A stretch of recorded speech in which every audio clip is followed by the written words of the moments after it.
How have you taken care for your staff not getting poached? We've developed a small SOP for any of our staff who get inducted.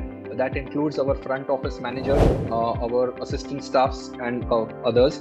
So one of the main factors for them is to engage them actively in a lot of decision making.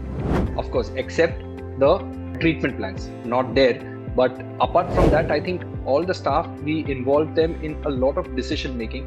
So making them a part of the entire team and not just treating them as somebody. So for example, our front office staff exactly knows on any procedure, any patient being appointed for a procedure, she knows exactly on what procedure has to be done.